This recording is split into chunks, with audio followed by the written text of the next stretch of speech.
Hi friends, ಇವತ್ತು ನಾನು ನಿಮಗೆ ವಾಕಿಂಗ್ ಬಗ್ಗೆ ಇನ್ಫಾರ್ಮೇಶನ್ ಕೊಡ್ತಾ ಇದ್ದೀನಿ.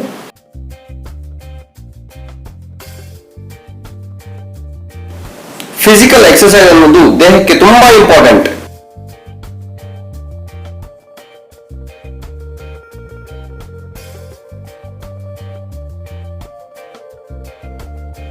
ರೋಗಗಳಿಂದ ನಮ್ಮ ದೇಹವನ್ನು ಸಂರಕ್ಷಿಸಿಕೊಳ್ಳಲು ಎಕ್ಸರ್ಸೈಸ್ ಎನ್ನುವುದು ತುಂಬಾ ಇಂಪಾರ್ಟೆಂಟ್.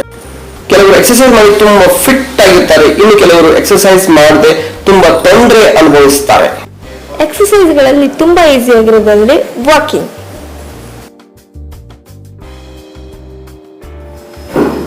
ವಾಕಿಂಗ್ ಮಾಡೋದ್ರಿಂದ ನಮ್ಮ ಮನಸ್ಸು ಶಾಂತವಾಗಿರುತ್ತೆ, ಹಾರ್ಟ್ ಮತ್ತೆ ಬ್ರೈನ್ ಬೇಕಾದಷ್ಟು ಆಕ್ಸಿಜನ್ ಸಿಗುತ್ತೆ. ಅನೇಕ ಎಕ್ಸ್ಪರ್ಟ್ಗಳ ಪ್ರಕಾರ ಅರ್ಧ ಗಂಟೆ ವಾಕಿಂಗ್ ಮಾಡುವುದು 2 ಗಂಟೆ ಎಕ್ಸರ್ಸೈಸ್ ಮಾಡುವುದಕ್ಕೆ ಸಮ.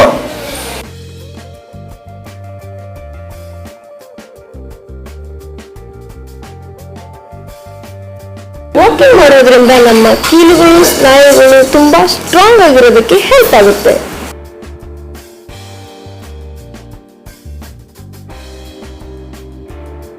ಸ್ಪೀಡ್ ಆಗಿ ವಾಕ್ ಮಾಡೋದ್ರಿಂದ ನಮ್ಮ ಕೊಲೆಸ್ಟ್ರಾಲ್ ಕಡಿಮೆ ಆಗಿ ನಾವು ಫಿಟ್ ಆಗಿರೋದಕ್ಕೆ ಹೆಲ್ಪ್ ಆಗುತ್ತೆ.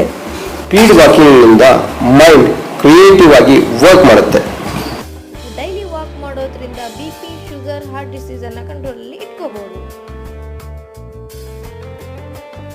ಹಾಯ್, ಎಕ್ಸರ್ಸೈಸ್ ಬಗ್ಗೆ ವಿಡಿಯೋ ಮಾಡ್ತಾಳೆ, ನೋಡಿ ನೋಡಿ ನೋಡಿ.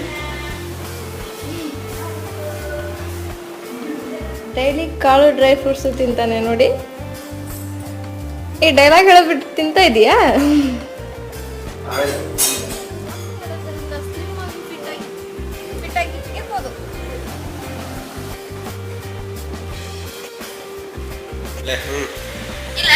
ಈಗ ಹೇಳು.